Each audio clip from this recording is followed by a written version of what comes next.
Well, it gives me a lot of pleasure to introduce Richard Turnbull, who, as you can see, will be speaking on this topic of the serpent and the dove. Now, does anybody know where that verse is in the Bible? Anybody want to shout it out? Matthew 10:16, I do believe. So that's a classic verse, and that's what Richard will be talking about. I'll just give him a quick introduction. So Reverend Dr. Richard Turnbull is director of the Center for Enterprise Markets and Ethics in Oxford. It's an innovative project to bring a Christian view of enterprise and business into the heart of Christian and public life, especially in the UK. Dr. Turnbull is an ordained minister of the Church of England. He spent over 7 years as a principal of Wycliffe Hall, University of Oxford, where he's now an honorary research fellow. He is a chartered accountant who spent several years working in the City of London. Dr. Turnbull is an accomplished theologian and the author of several books of church history, especially a biography of the 19th century evangelical leader, the Earl of Shaftesbury, and Reviving the Heart, a history of the evangelical revival. He is currently working on a book entitled Christianity and the Market Economy. Dr. Turnbull is a director of the Church of England's Investment Fund and also an advisor on ethical investment. Dr. Turnbull was until recently principal of Wycliffe Hall, which is a theological college within the diverse environment of the University of Oxford. So I can't really think of many people more qualified to provide both a theological and business perspective on the serpent and the dove. So, Richard.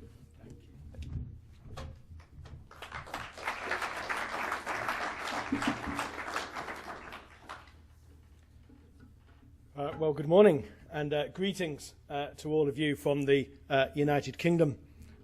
Two things by way of introduction. I don't know whether any of you have had a similar experience when you're speaking at a conference and you listen to the person introducing you and you're standing there and concluding that you've come to the wrong conference. The second thing is that at the end of my session we have coffee. So the temptation to answer the question, can I be ethical and make money at the same time, to say yes, and then let's go and have coffee, is actually quite strong. But I hope you will bear with me as I explain it a little further. We face, do we not, a dilemma. The financial crisis, which began in the summer of 2007, manifested itself in a number of different ways. Through failures in the banking system, government bailouts becoming the order of the day, through the sovereign debt crisis, especially in the Eurozone. And if you live in the United Kingdom, you cannot but be affected by the implications of the crisis in Europe. And through the impact of severe falls in output, with all of those consequences for employment and standards of living. The last decade or so, we have seen government debt-to-income ratios as high as 170% in Greece. I'll just say that again, government debt to GDP ratios as high as 170% in Greece, 84% in the United Kingdom, very similar level in the United States. I think Canada is very slightly below that. The consequence of that is falling bond yields, higher levels of taxation, low levels of economic growth. And so it is inevitable in those circumstances that real incomes will fall. Some people have even heralded the end of growth. This macroeconomic context has been the setting for further challenges to the capitalist system. Firstly, greed, perhaps seen in some elements of excessive executive remuneration, where in some cases at least, pay and performance seem to have been inversely related. Secondly, corruption, in the United Kingdom, perhaps seen most recently in the cartel arrangements that have been shown to exist for the setting of the London interbank lending rate. Another way of putting it would be price fixing. Thirdly, we've seen corruption and greed together. When, for example, individual traders have incurred multi-million-pound losses on financial trading. Now, the responsible face of capitalism over the last 20 years has been seen expressed in corporate social responsibility, ethical investment, responsible corporate governance, and the recognition that business has social value and that business and society have shared values. Now, although such approaches may be seen as worthy, they have been unable to give a coherent defence of the market in the light of the apparently intractable problems and unethical behaviour. These expressions of responsible capitalism have been marginal. The problem, we are told, lies at the heart of the market system itself. Indeed, seemingly, capitalism itself is dead, killed off in the decade 2000 to 2010, just as God was killed off by liberal theology in the 1960s. Now, this problem is reinforced by recognising that the policy prescriptions to the crisis have been all too familiar. Keynes is Lazarus, if not Jesus himself. He has risen from the dead as the medicine has been demand management by government, higher taxes, only modest management of spending, an increase in regulation, always after the horse has bolted, or only having the effect of locking a door no one has ever opened, challenges to the very concept of economic growth through such weasel words as sustainability and the green economy, ignoring the supply side of the economy and potentially destructive inflationary pressures through what in the United Kingdom has been called quantitative easing. I don't know if that's an expression that has come over to the other side of the Atlantic, but it used to be called, in my day, increases in the money supply not backed in the real economy. The consequence, therefore, being inflation. It looks to be all over for the market economy. Now, in a recent speech, one of the executive directors of the Bank of England, Andrew Haldane, commented that the response to this crisis has been the same as to every other crisis there has ever been. More risk management, more regulation, and more regulators. That's been true in North America just as much as it has in the United Kingdom. Now, Christians, worried about ethical behaviour, have connived with these policy prescriptions, and the consequence is that the solution has become part of the problem. Why are more regulation and more regulators seen as moral? Why are tax increases seen as moral rather than tax reductions? Why is government spending more moral than private spending? Indeed, we might ask, morally, how much government can we afford? Now, Andrew Haldane, although he wasn't speaking in his official capacity, suggested an alternative approach might be to simplify and streamline the control framework. So, that is, if you like, all by way of scene setting and introduction, because what is needed is a new paradigm of understanding of the nature of the enterprise economy and the values which underpin it. We need something different from incremental adjustments to government spending, high levels of taxation, the stifling of business, creativity and innovation. Income taxes, corporate taxes, property taxes, capital taxes, inheritance taxes. There used to be a colloquial expression, born free, taxed to death.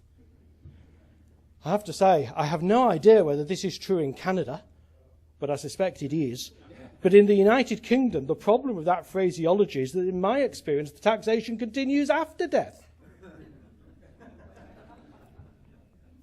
We need to recover a proper view of the market economy, a proper view of the market as a moral place to do business, and of the essential creativity of the human person created by God, and a moral and value system which enables moral individuals to shape imperfect markets rather than governments to regulate them. a new vision for the place of the market, a new vision for the place of innovation, creativity, and enterprise, allowing moral individuals to shape markets rather than to hide behind regulation. So then, what is the ethical problem? Matthew 10:16, Jesus told his disciples, "I am sending you out like sheep among wolves. Therefore be as shrewd as snakes and as innocent as doves." It's worth just noting what is being said in that verse. We're being sent into the economic and business world. In other words, picking up something that Don was saying, we are called as well as sent. We are to exercise wisdom, represented here by the shrewdness of the serpent. And we are to uphold ethical values, represented here by the innocence of the dove. Others, in that verse represented by the wolves, will not share these values. However, as well as shrewdness, serpents can also deceive, as in the Garden of Eden. And the dove, sent out as the flood subsided in Genesis, can also represent new life and new creation. So this is the ethical problem. How to be wise but not ensnared, ethical but also a wealth creator.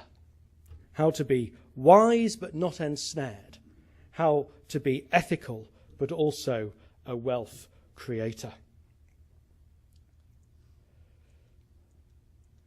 Now there are two people on this slide. One of them, many of you may well recognise.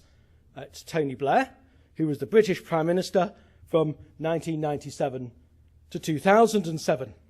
The second man on the right as you look at the screen is called Alistair Campbell. He was a senior advisor to Mr. Blair, his communications director, or his spin doctor, depending on your perspective. Now in 2003, then Prime Minister Blair was interviewed by David Margolick for an article in Vanity Fair. Margolick asked Blair about his faith and whether it created a bond with US President George W. Bush. Before the Prime Minister of England could answer, his advisor, Alistair Campbell, intervened with the memorable words, "We don't do God. I'm sorry, we don't do God."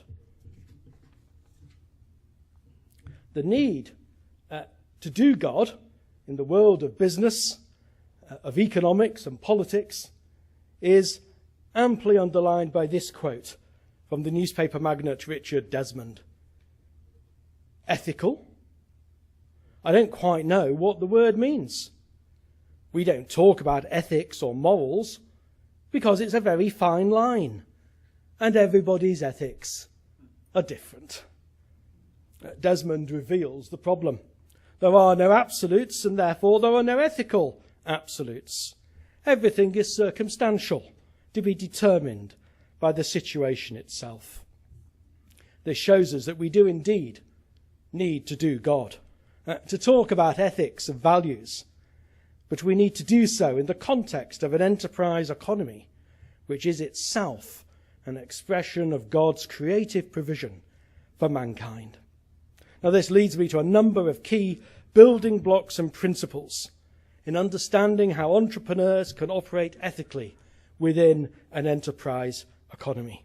Perhaps the most basic building block, I've kind of given a bit of a hint about this, but it may even be the most controversial. Certainly would be in the United Kingdom, especially in a church-related setting. Indeed, it's one of the very reasons for my own entrepreneurial activity of recently moving to establish this centre for enterprise, markets and ethics. It is my contention that the market is not immoral or even amoral, but that the market is a deeply moral mechanism. Many conclude or argue that the market is immoral. Examples from the last 30 years have included the I suppose, for want of a better way of describing it, the evangelical left, the sojourners, British theologian Andrew Kirk, many church leaders, often formed and shaped by a corporatist command economy outlook. German theologian Jürgen Moltmann has been trenchant in his criticism of the market. However, the conclusion that the market itself is the problem, that the market itself is immoral, leads directly to the policy prescriptions that we have experienced that are so destructive of economic growth, innovation and enterprise, and sees a perverse morality in high levels of taxation and enhanced roles for government. The classic response of Christians in business has perhaps been to see the market as amoral, neutral, neither good nor bad. The problem with that is it leads to exactly the same policy prescriptions. So I want to argue that the market is moral. That the market is moral because the market sets a fair price. The market efficiently allocates scarce resources. The market brings willing buyers and sellers together. The market is a field in which to exercise our economic creativity, a school in which to enhance our skills, part of God's provision for ensuring the proper use and allocation of his resources. We hear a great deal about being stewards, but you cannot be a steward unless the market economy is there efficiently allocating the resources of which we are the stewards. Now, we all know that markets are also imperfect. They lack the necessary perfect knowledge and information. There are flaws and leakages from the system. There are the problems of public goods, externalities, monopolistic or oligopolistic power, and so on. So, enter into the marketplace the moral person, the individual endowed by God with skill and innovation, the person redeemed by God in Jesus Christ, the person who brings to the imperfections of the market not regulation but values. And from this analysis of the essential morality of the market, populated by many people with the values of God, 4 principles emerge. And the first of those is that wealth creation is a moral enterprise essential to economic well-being. I am not interested in your political opinions or your political views. I have no intention of sharing mine with you. No doubt there would be diversity in this room as there would be in most others. But I am fed up with hearing discussion about wealth distribution before the discussion about wealth creation. Yes, of course there's a debate to be had about the policies on redistribution and so on and so forth. But before you can even have that debate, you have to establish the principles of wealth creation. The human person has been endowed by God with skill and innovation. We saw that very amply explained to us by Dowell in his exposition of those verses from Exodus 35. Let me just repeat some of those and comment on them briefly. See, the Lord has chosen Bezalel. He has filled him with the Spirit of God, with wisdom, with understanding, with knowledge, and with all kinds of skill, to make artistic designs for work in gold, silver, and bronze, to cut and set stones, to work in wood, and to engage in all kinds of artistic crafts. And he has given both him and Aholiab, son of Ahisamach, of the tribe of Dan, the ability to teach others. He has filled them with skill to all kinds of work as engravers, designers, embroiderers in blue, scarlet, and purple and scarlet yarn, and fine linen and weavers.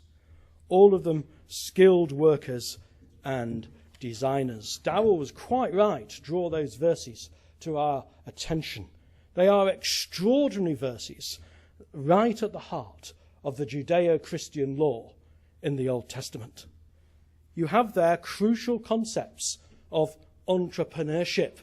Darrell emphasised, didn't he, that filling with the Spirit, giving wisdom, understanding and knowledge. That's entrepreneurship. Wisdom, understanding and knowledge. Artistic skill and manufacturing and human capital. A little bit more emphasis could be given to the ability to teach others. 3 words. Ability to teach. 5 words. 5 words lurking at the end of one of those verses that set out for you in the second book of the Bible the whole concept of human capital, human skill, and human development, because those 2 were given the ability to teach others. These things, the entrepreneurship, the manufacturing skill, and the human capital, are the basis of wealth creation and economic growth in an enterprise economy. And one of our basic principles must be that these are deeply godly activities. Secondly, the generation of profit is a deeply moral consequence of the morality of the market, but carries with it a huge responsibility. The application of these skills in the marketplace generates economic surplus for both the producer, in terms of profit, and for the consumer, in terms of the satisfaction of wants at a fair price. The question which arises then is, what is the responsibility of the creator of wealth or the generator of profits? And I would suggest 2 words: investment and philanthropy. Investment, because capital is the basis for the future generation of wealth. I think it was Don, wasn't it, in his presentation, who said, if you have no entrepreneurship, you simply have people living off the capital of the past, rather than the recreating of capital through investment. Some created wealth needs to be invested in the economy if economic growth is to be sustained for the benefit of all. In other words, even though the market rightly rewards risk, if all surplus is removed by wages or dividends, then future growth is threatened. So the true ethical Christian entrepreneur will wish to reinvest some of that profit which is being generated. Then philanthropy. If there are those who have suffered due to imperfections in the market or are excluded from participation, then if we believe, as many have done, that markets are immoral or amoral, then the logical conclusion is it is the role of government to intervene. But we have seen that government intervention is often part of the problem rather than the solution. The Financial Times in October, I can't remember the exact date, the Financial Times in London published this extraordinary table charting the relationship between economic growth and the proportion of national income represented by state expenditure across various countries. It was a shocking diagram. The relationship was directly inverse. The greater the proportion of GDP occupied by government spending, the lower the rates of economic growth. Rather, in the moral market, the role of the moral individual is to exercise responsibility towards those in need, rather than to abdicate it to the state. We have seen this expressed historically by philanthropic leadership and Christian charitable action. Interestingly, I found an article by Roger Scruton, who is a philosopher, actually based in Oxford, and he commented that, quote, "The first act of totalitarian governments is to abolish the charities through which people help themselves, and which are the main obstacle to creating the total dependence of the citizen on the state." What that tells us is the relationship between economic freedom and political freedom. And as Christians, we need to be interested in both. Thirdly, just 2 more to go. Just one and one more. The calling into business is as deep a calling as any other. I speak at various conferences on various topics, And sometimes when presentations are made, as they are done this morning, you find things being reinforced by speakers. Sometimes people think that's because you've all spoken together beforehand and you've organised things to reinforce it and so on and so forth. Actually, the very first time it happened to me, I got worried. Oh my word, somebody else has said something similar to what I was going to say. And then I've come to realise that this is part of God's providence. That actually he uses those of us who are called to speak on these occasions to reinforce each other with points along the way. So the calling into business is a deeper calling as any other. The Protestant tradition to which I belong has emphasised the priesthood of all believers from the time of John Wycliffe and Martin Luther.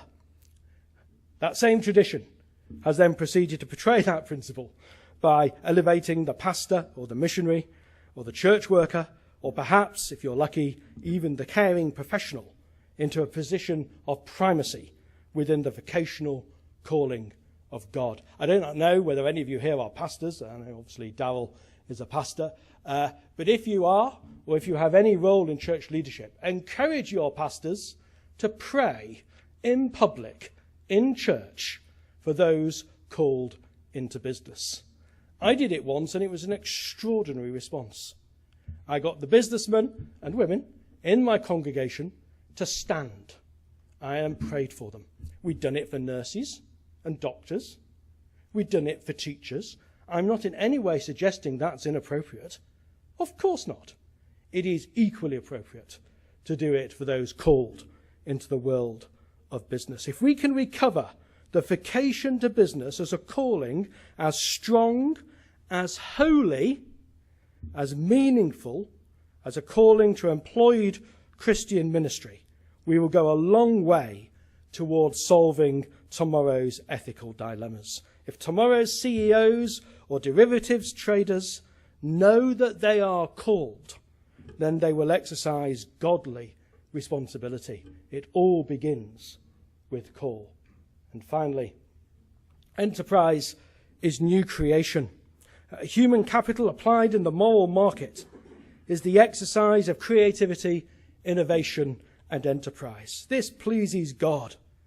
In the same way that the story of God is the story of death and sin, so the story of God is the story of new birth, creation, and recreation. The economy of God is one in which this creativity is exercised in the creation of new wealth, development of skills and human capital, in investment, employment, and reward.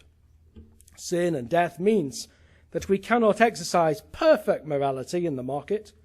There can be corruption, greed, and sin. And that is in itself why we need so many redeemed and called individuals to exercise in this particular field. So just to recap and conclude, trying to have set the scene in that macroeconomic context of the challenge to the market economy. Try to re-establish something of a vision, a Christian vision for the market, but a market populated by moral individuals. And those four principles that are needed if we are to re-articulate that vision. That wealth creation is godly, but not an end in itself. That profit is moral, but generates responsibility. That calling is central to our purpose. And that enterprise is part of the new creation that God has set before us. You are needed. You are needed. You are needed to work in the economy of God for the benefit of humanity. Did you know, I haven't referred to this verse, and I probably shouldn't introduce a new Bible verse in my last 3 or 4 sentences, but you look at the creation story in the Garden of Eden, and you see that Adam was put to work in the garden before the fall. Not put there to have a good time, put there to work. So the calling to work in the economy of God goes right back to the beginning. You are needed to display that innovation and creativity with which you have been endowed. And remember that your morality comes from your identity not as an economic agent as such, but as a person who is in Christ, and that your call is central to your purpose as redeemed people of God. We are called to the exercise of morality and responsibility, to the exercise of moral leadership in a moral market, and that is the key means by which God provides for his people, both economically and humanly. Or, and I suppose some of you, given we are about to have coffee, may have wished that I had only given the one-word answer at the beginning. To put it another way, you can indeed be ethical and make money at the same time. Indeed, we are called to do both. Thank you very much.